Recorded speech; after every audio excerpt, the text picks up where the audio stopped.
மக்கள் வணக்கம். உலக தமிழ் அறிவாளிகளே, நலமுடன் பல்லாண்டு வாழ்வோம்.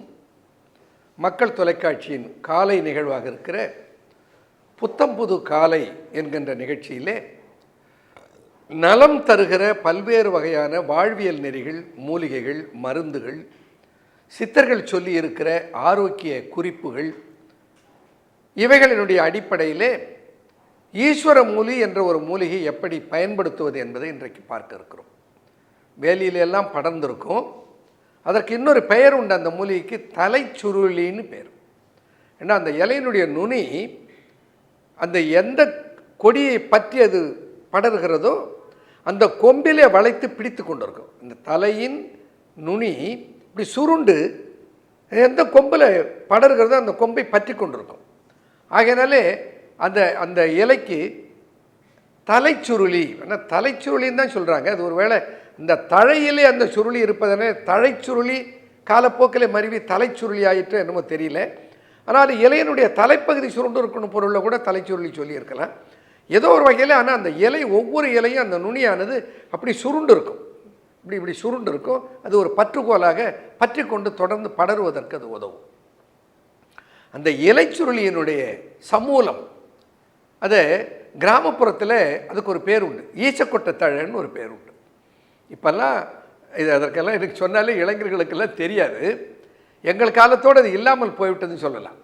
இந்த ஈச்சக்கொட்டை தழை பறித்து வந்து உலர்த்தி, நிழல் பாதகமாகவே உலர்த்தி என்ன பண்ணுவார்கள், இடித்து, இப்போல்லாம் மர உரல் அதில் போட்டு, குந்தானின்னு சொல்லுவாங்க, அதில் போட்டு இடித்து அதை இந்த தூளாக எடுத்து சலித்து வைத்திருப்பார்கள். இந்த மழை காலம் வர வேண்டும் என்று காத்திருப்பார்கள். இப்போ இந்த புற்று இருக்குது பாருங்கள், ஈசல் புற்று. இந்த ஈசல் புற்றுக்கு பக்கத்திலே போய் ஒரு சின்ன குழி, ஒரு 2 அடி அகலத்துக்கு, ஒரு 2 அடி ஆழத்துக்கு ஒரு சின்ன குழி தோண்டுவார்கள் அந்த புற்றுக்கு பக்கத்தில்.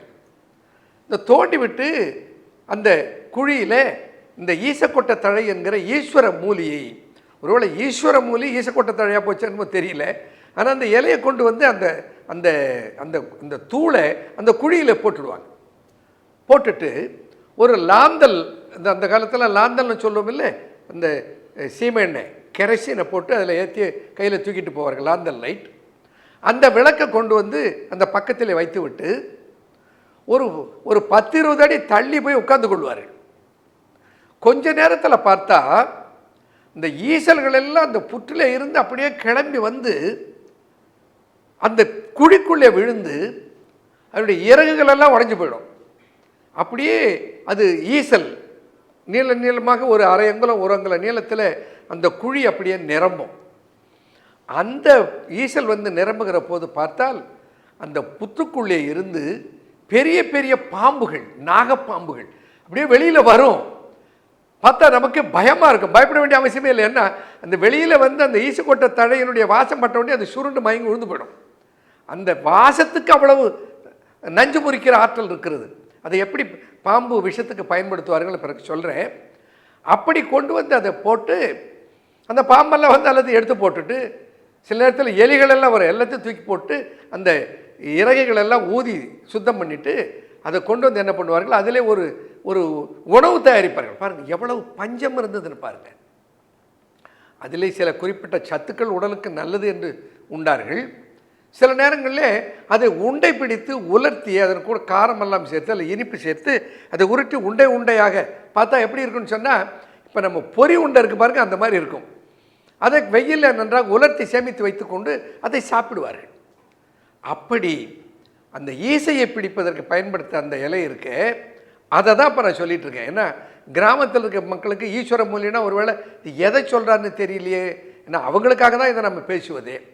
அப்போது இந்த இலையை அப்படியே இலை தழை கொடியோடு கொண்டு வந்து உலர்த்தி இடித்து அதை சூரணமாக வைத்துக்கொண்டு அந்த சூரணத்திலே ஒரு தேக்கரண்டி அளவு எடுத்து ஒரு கோப்பை தண்ணீரில் ஊற்றி நன்றாக கொதிக்க வைத்து அதை 1 அவுன்ஸ் அல்லது 1/2 அவுன்ஸ் அளவுக்கு ஒரு 25-30 மில்லி அளவுக்கு சுண்ட வைத்து அதை எடுத்து வடிகட்டி அந்த சாறை 3 வேளை, காலை மதியம் இரவு என்று 3 வேளை குடிக்க கொடுத்தால் எவ்வளவு மோசமான காய்ச்சலாக இருந்தாலும் இந்த காய்ச்சல் அப்படி கையால் பிடிச்சது போல கட்டுப்படும்.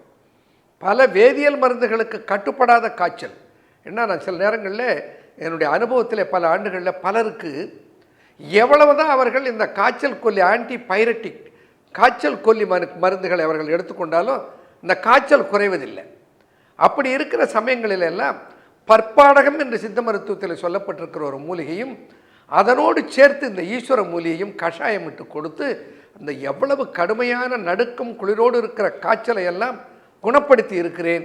நீங்கள் என்ன மருந்து எடுத்துக்கொண்டாலும் கட்டுப்படாத காய்ச்சலாக இருந்தாலும் கட்டுப்படுகிற காய்ச்சலாக இருந்தாலும் அல்ல மருந்தை எடுத்துக்கொள்ளவில்லை, நான் மூலிகை மருந்துகளை சாப்பிட்டு குணப்படுத்திக் கொள்ள விரும்புகிறேன் என்று சொன்னாலும் இப்படி அந்த ஈஸ்வர மூலியினுடைய இலை கஷாயத்தை, அதை நல்ல கசப்பு இருக்கும், கசப்புன்னா அவ்வளவு கசப்பு, அதனோடு கொஞ்சம் பனங்கற்கண்டு அல்லது பனவெல்லம் சேர்த்து வடிகட்டி அதை அந்த கஷாயத்தை டானிக் போல சிரப் போல அந்த கஷாயத்தை குடித்தால் 3 வேளை எவ்வளவு கடுமையான காய்ச்சலும் எந்த விதமான பக்க விளைவுகளும் எதிர் விளைவுகளும் இல்லாமல் மிக நன்றாக கட்டுப்படும்.